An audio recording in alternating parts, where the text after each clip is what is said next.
Welcome to the Old Dogs REI Network, where cash flow is king.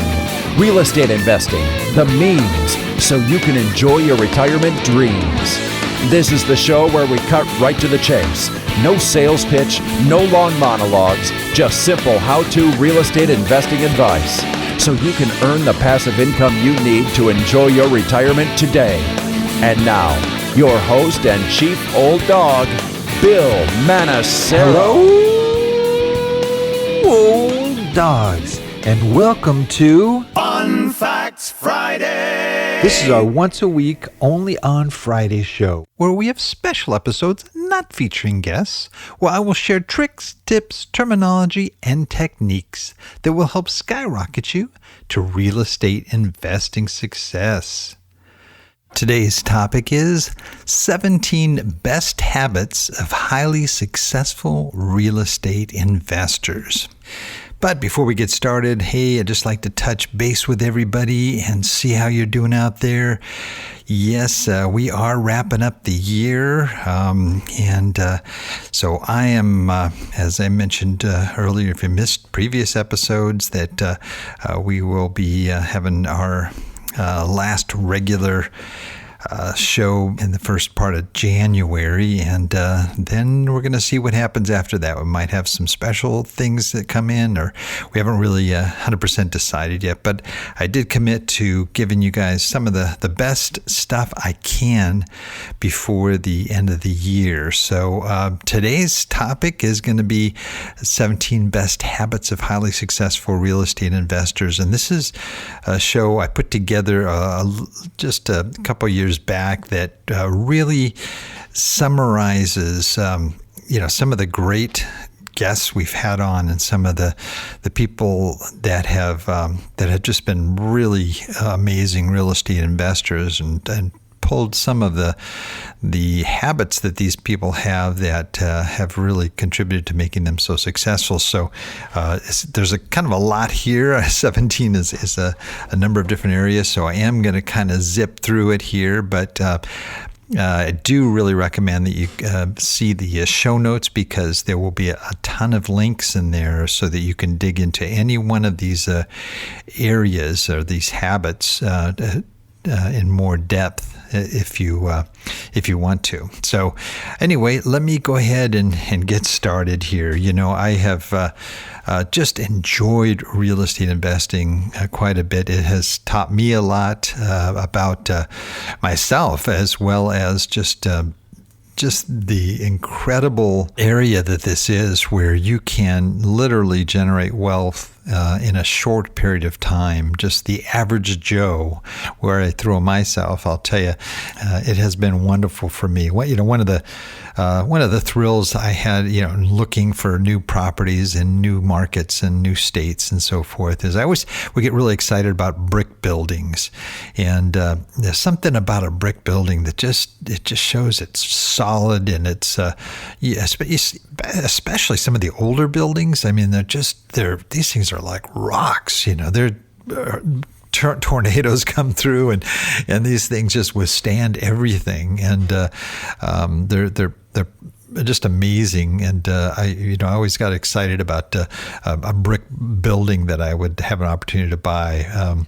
You see the foundation; it's solid, well developed for because the bricks all align properly, especially when you have like craftsmen that created these things, like sometimes even at the turn of the century. With wood frame buildings, they can be strong too, but you don't know if there are underlying problems. You could get root rot, you could get termites, you can get all kinds of things that can happen there. But I don't know. Again, with the brick, I find that it's great because the fundamental structure is there. And in the same way with real estate investing, there are certain foundational principles that, when properly applied early on and throughout your investing activities, will significantly impact the success of your business. And I took a long time to put this show together, and it's got a lot of good stuff in it, and I've tried to update it as well as I've gone along. I put together a list of 17 attributes. I could have gone even more, but these are habits that I think, if you could zero in on these and perfect your ability to be a good investor, that these would be the areas that I would focus in on most of all.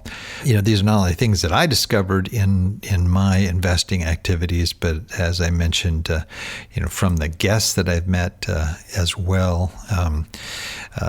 These are some of the things that really stand out with these folks. A number of these attributes I've discussed in previous episodes, so you're going to hear some familiar things. But in the interest of time, even though I will be zipping through this list, I will include the specific links and references to those previous episodes here if you want to dig deeper. Okay, so let's begin. Number one, know your why. And this is something I've talked about since the earliest on. Is real estate even for you? I mean, why are you doing it? And that's really key, because as things get tough, and I've known a lot of people that started in real estate investing, even bought properties and just bailed out, early on because they just weren't ready for it, and they weren't maybe as motivated as somebody who really had a solid why. This was for me. It was. I talked about this in the past. We were missionaries in Haiti, and I would see this as a great opportunity for me to continue helping those kids in Haiti that we poured so much of our lives into. But it's also for my own family too. And when I first started, I didn't have a retirement, so I was concerned about cash flow and how I was going to be able to survive in my retirement years. And I still have kids that aren't married, that are going to have babies, and they're getting their first homes and all these things. And I wanted to be a part of that and be able to help them out, and to be able to give my daughters the wedding of their dreams, and so many other things that motivated me on that why. So, you may have your own reasons. Maybe you want to travel more. Maybe it's just the security. Maybe you're concerned about, you're maybe heavily invested in the stock market and have seen, ridiculous downturns there. And so to be able to get anchored in real estate, which is, solid, and it's based on something that's tangible, that might just be the motivation for you. But whatever that why is, it's really critical. And I'm emphasizing that one there because it's something that without a good why, you're not likely to stay involved. Let me go on to number two. Treat your real estate investing like a business. Now, this is really important. It's you may just have one or two rentals, but if you don't treat it like a business, you're really not going to see the growth and see the returns that you would really hope to achieve if you think of it in anything less than a business.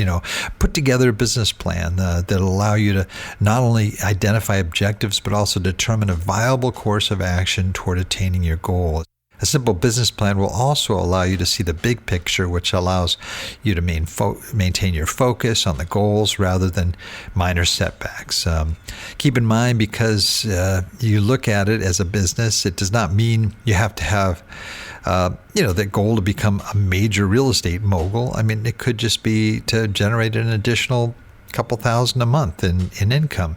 But either way, without that mindset, at least I found on my own that I could never have achieved what I did achieve unless I had that business focus, and that includes things in setting up your business, getting LLCs, attorneys, and other partners to make that business viable. A third thing is, have a plan. I just mentioned that it doesn't have to be some 500-page document, but it has to sort of put the how behind your why. And how do you hope to achieve your goals? State your mission, vision, goals, and strategy. Outline your goals and how specifically you will achieve those goals. To write your plan, I always say begin with the end in mind. So if you want to have, like I focused on, 1,000 units in 6 years, how are you going to do that? So, start with the end result you hope to achieve and work backwards to look at how you're going to grow like that. Number 4, stay focused. Really important. And I speak from experience here because I really did catch that shiny object syndrome. I looked at flipping, wholesaling. I mean, buy and hold. All kinds of different things that before I finally landed on rental properties. So, pick your niche, become an expert in it, and stay focused. Okay. Once you learn that well, okay, it's not a problem to go ahead and start looking at diversifying into other types of strategies. But learn the one first and master that strategy first before you move on. Number 5, always keep learning. This is key. Read books, listen to podcasts, watch YouTube, attend seminars, webinars, talk with experts, network. I think a great way to learn, at least that I found, is by teaching. Not only do I, teach in this podcast to a certain degree, but I've taught classes at the university level, and I always find that as a teacher, I need to know my stuff, because my students are going to see through me if I don't know my stuff. So it kind of forces you to really learn and understand things that you might not, do on a more passive basis, like just reading books or listening to podcasts. When you're teaching somebody else, you learn a lot more. Then you could also become a mentor, even if it's just helping out somebody in a real simple sense. That you don't have to be a master, to be a mentor. You can help someone start with real fundamental stuff, and that'll help strengthen your knowledge. Also, number 6, find a mentor. It's a good idea to go into it knowing what you want and why you want a mentor. Define what kind of a mentor would be ideal for you. Maybe it's somebody with 10 years of experience, somebody that has the time to listen to your questions and answer your questions thoughtfully and in depth, not just tell me what to do, but somebody that'll help me to explore what I'm doing and why I'm doing it. And then, go after that person. After you kind of define what you're looking for, then find them. And sometimes it may be somebody in your community who is a successful real estate investor. It could be somebody here on one of my shows, or it could be somebody that you've read their book, or ask around, talk to other people, and find out who their mentors are. Maybe it starts with a mastermind group, where you might latch on to somebody that, hey, you like the way this person thinks, and you start thinking, maybe they would be my mentor. So, that is that. If you find a mentor, especially in this way, don't just go there just to, take everything from them, but offer them something too. Offer them maybe a service or a skill or expertise. Maybe you know how to design websites, or maybe you've got some tech skills, or you've got PR skills or social media skills or something like that you could share in exchange for them helping you out. So if you can't find one, that way you can always hire a coach, and there's plenty of them out there. You can just listen to podcasts, and most of those folks that you might hear offer some sort of coaching. Just make sure you hire one that you feel will really be able to help you and be available for you. Number 7, strive to be a great communicator. This is a people business. You need to communicate with people on many different levels, whether it's a banker, it's a tenant, maybe it is a city official. All kinds of people you come in contact with. Referrals generate a sizable portion of your real estate investing business. So it's critical that you communicate well and that you treat people with respect. This includes business partners, associates, clients, renters, and anyone with whom you have a business relationship. Effective real estate investors are good communicators who value and practice good customer service by paying attention to detail, listening well, and responding to complaints, concerns. Focus on being a master communicator with sellers, people that are selling, that you want to be able to get their property at a good, decent price. And you've also, if you're moving into other areas where you're using other people's money, you're going to be able to communicate well with your investors and lenders, bankers, or your team. Evaluate your communication skills and abilities. Ask yourself and others what you can do to be a better communicator. If you have a spouse or significant other, ask them how they think you could communicate better. And with my wife, I'm sure she'd give me at least a couple hours of just kidding. No, on that one. Anyway, just again, strive to be a better communicator. Number 8, build a strong team. This is critical. It's not a solo business by any means. This is a team business, and the better your team, the better your success. A good attorney, starting with a good attorney that you can work with from day one, that can help you stay out of trouble and stay focused on, observing the law. If you're in multiple states, you may need an attorney, or you should have an attorney in each state that you invest in. CPA, a good CPA, again, I would stress somebody who is an investor, who understands the needs of investors, real estate investors particularly. Property managers, mortgage brokers, lenders, broker agents, contractors. Surround yourself with people that are much smarter than you and that can help you to fill the gaps. If you're in a regional market, of course, you do have to sometimes put together teams in each of those markets too. So there'll be some podcast episode links that I'm going to have in the show notes that will help you to see what you need in each regional market. Number 9, delegate. I don't know if you've ever read Tim Ferriss's book, The 4-Hour Work Week, but he talks a lot about how you can accomplish so much more by delegating and offloading a lot of the tasks that really can drag you down and cut into your time. You want to use your time in the area where it will give you the biggest return. You're not sitting around necessarily doing bookkeeping or other tasks that can drag you away from what you want to. Yeah, you want to be able to know your finances and so forth. I'm not saying you don't touch that stuff, but doing the day-to-day stuff, if you can offload that, that's great. Also, you can find, virtual assistants. A lot of people use virtual assistants very successfully, whether it's in their marketing efforts and tracking down good deals, or whether it is, just operating your business. We do a lot of social media with our podcast, and I use like Fiverr.com, that charges like $5 to do social media banners and saves us a lot of time and effort. And we've been working with them for years. That's just an example of some virtual assistance you can get. At some point, depending on your goals, you might want to hire a part-time assistant or people that are going to grow with your organization. If you want to, grow a big organization that will be handling thousands and thousands of units, for example. It's a real good idea to start that process early on. Number 10, network regularly and well. Real estate has always been and will always be about relationships. I've said this time and time again. People say location. Yeah, that's important.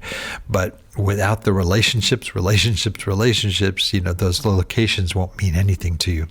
So always make a point to meet new people and strengthen those relationships that you've made, and to build on those relations. Don't forget about the people that are part of your network. Do things to remind them that you're there and what you're doing, and try to do what you can to help them and send them referrals. I mean, those are all key things that you should do.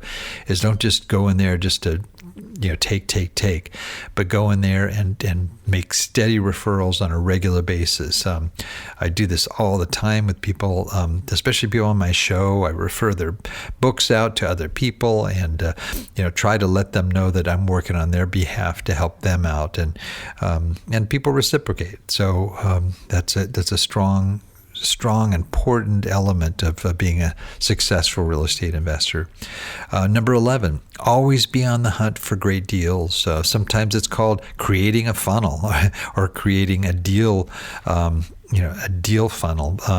Program your deal hunting activity activities into your day, your week, and your month so that you're always looking for new deals. Even if you seem overwhelmed with the deals that you have, you've got to keep looking, because to find the really good ones, you will have to go through a number of not so great ones. So a lot of activities you could have going all the time, things like direct mail, scheduled calls to brokers. Some people do, texting or emails on a regular basis, driving for dollars, social media, online research, always looking or having people that work for you look for deals and, the MLS or Realtor.com, so forth. And then little things you can do to sort of, again, when people do send you referrals, I think writing a handwritten thank you note can be very powerful. And I've know some people that really impressed me, very busy people who have sent me handwritten thank you notes for things that I just wouldn't even have thought of. And it definitely sticks with somebody, because you don't see it. Nobody writes anything anymore. So it's great to be able to do things like that. Get on your broker, wholesalers, other email lists, make regular calls to other referral sources, call your team and network. When you find a potential deal, underwrite deals on a regular basis, make offers often, evaluate on a regular basis just to keep in practice. Try to look at as many deals or process as many deals as you can. Number 12, become an expert in your market or markets. If you're in multiple markets, know your target city or cities. Know the neighborhoods. Where are the good, bad parts of town? What regions are transforming or maybe in the path of progress? What areas of development are maybe going on? And the city, talk to your city planners. Find out what they're planning and where those areas of development are. Where are the areas with good schools? Where are the big employers? What businesses are coming to town, and how many jobs are they bringing? And plug yourself into what's going on. Sometimes it's tough especially when you're in multiple markets, to really become a master of those markets. But if you can't be a master in that market, you're not going to be as effective. So really dig into it and receive information about things going on in that city, whether it's a local business journal or maybe getting on the Chamber of Commerce list or what have you. And number 13, know your numbers. This is a numbers business, and it's not complicated numbers. It's just a lot of numbers, and you need to be able to know your numbers and know what works and doesn't work. There are a lot of numbers to know. For example, your market. What are the unemployment numbers? What's the population growth? Average income, vacancies, typical expenses, cost per units, cost per square foot on your property, the various ratios, the ROI, cap rates, cash on cash, cash flow. There's a lot of numbers you need to know. And when you're evaluating properties and you practice that all the time, then it becomes a lot easier to be able to decide, if this is a property worth pursuing, for example. So learn your ratios. We have a lot of shows where we talk about analyzing properties, cap rates, and what's a good ROI and things like that. Again, I'm going to have those links in the show notes. Number 14, understand the risks. Okay, there are still risks involved, even though real estate is amazing because it's backed by something that is solid, an actual asset, a tangible asset. But there are risks, and those choosing to invest in the stock market or futures market are inundated with myriad warnings regarding the inherent risk involved in investing. Numerous agencies, such as the Commodity Futures Trading Commission, require disclaimers to warn potential market participants about the possibility of loss of capital. While much of this is legalese, it has made it clear to people that investing in the stock or futures market is risky, meaning, one can lose a lot of money. greenhorn real estate investors can make some bad decisions too. Just because you're investing in real estate doesn't mean you're always going to win. You need to look at your numbers again and make sure you've got the fundamentals down. Prudent real estate investors understand the risk associated with the business, not only in terms of real estate deals, but also the legal implications as well as market fluctuations, and adjust their businesses and their strategies accordingly. Number 15, develop systems. Document everything you do as if you were. I've told this to a lot of real estate people in the past, and that or real estate students, and that is, document everything you do as if you were going to one day franchise that business. And I know it sounds funny if you're only got a couple of rental properties, but if you can document things, it also helps you in a lot of aspects.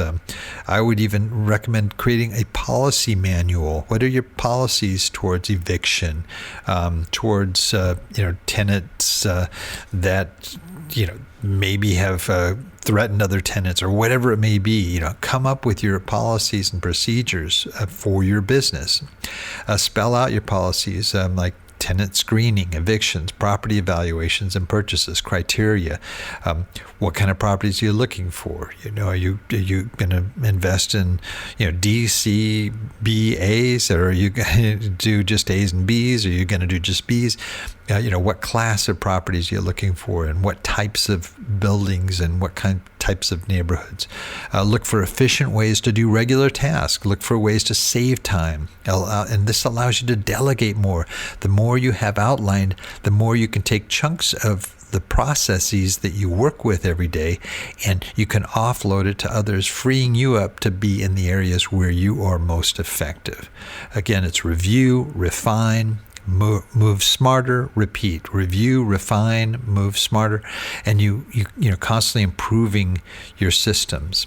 Number 16, have a positive outlook. This is it's a great business to be in, but a lot of people can fall into that kind of negative Nancy mode, too, where this tenant did this or whatever, and they're majoring in the minors, and you've got to no one wants to be around someone who's always grumbles and complains, blames, or shames. You will have challenges. We encounter it every day. You'll have great days and you'll have horrible days. You will make some little mistakes and you'll make some huge ones. Regardless, do not go down that negative rabbit hole that leads nowhere and only results in discouragement, a horrible disposition, and hopelessness. Face and embrace each challenge as an opportunity that you can learn from and become better. Keep your eyes fixed on the prize. Look at your end goal, not the steps and slip-ups along the way. You will reach your goal if you are persistent, dedicated, and don't get caught up in the slime along the way. I welcome problems, unfortunately, and mistakes that I make, because I learn from them, and that means I'll be that much more effective on the next thing I do. So let's move on to the last one here, number 17. Maintain high ethical standards. This is a really important one. People see through people who take shortcuts, that aren't legal, that do things that they shouldn't do. Realtors, for example, are bound to act according to a specific code of ethics and standards of practice policy, and real estate agents are held to each state's real estate commission rules and standards. Now, real estate investors, we don't have that necessarily, unless maybe they're associated with a membership-based organization. But usually, for the most part, we don't have we don't have to be licensed for the degrees of ethics in our business practices and so on. So even though it would be easy to take advantage of this situation, most successful real estate investors, they don't want to stray. They want to be able to have a reputation that will be something that will be above standard, and I think it's important that, again, with relationships, that people know that you're somebody they can trust, especially as you start getting into relying upon other people's money and investors, whether it's a banker or just a private investor. Those who remain in the business for the long haul usually maintain high ethical standards, since real estate investing involves actively working with people. An investor's reputation is likely to be far-reaching. In the case of an investor lacking in ethics, the consequences can be damaging and maybe put you out of the business. Effective real estate investors know it is better to conduct fair business rather than seeing what they can get away with. This is key to me. Being dishonest, disreputable, anything but completely transparent is not an option for me. Because to me, I'm accountable to my wife, my family, my kids, my employees, the people I buy from, the people I sell to, the people I borrow from, the people I landlord to, and ultimately I'm accountable to God. Always, always, always be above reproach. Communicate everything clearly and accurately. Disclose everything regularly and be transparent. Well, sorry, I'm rushing through it. It went a little bit longer than my typical Fun Fact Friday, but I think these are all things that are really important here. There's 17 sort of tips or habits that can help make you a better real estate investor. Each of these items should seriously help you for the short and long term to become a successful real estate investor. And as a little bonus here, if you go to the show notes, I have an infographic, a little thing you can print out and maybe post it on your wall or your bulletin board or in your strategic plan or whatever you want to have it with these 17 items on the list, so that you can keep focused on doing the right things and doing them well.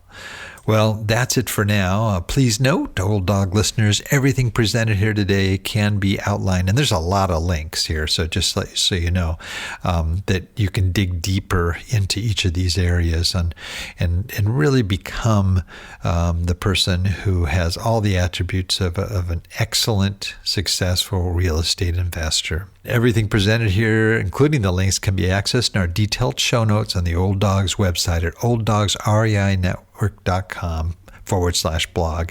You're going to look for the episode entitled 17 Best Habits of Highly Successful Real Estate Investors. Well, that's the show for today. Remember, cash flow is king and real estate investing the means. Until next time, keep moving forward and may God bless. Thank you very much for visiting the Old Dogs REI Network. We would greatly appreciate if you would stop by iTunes and let us know what you think of the show. We would love if you could subscribe to the podcast, give us a 5-star rating, and write a review. The more ratings and reviews we receive, the more visible the podcast will be to others. Thank you.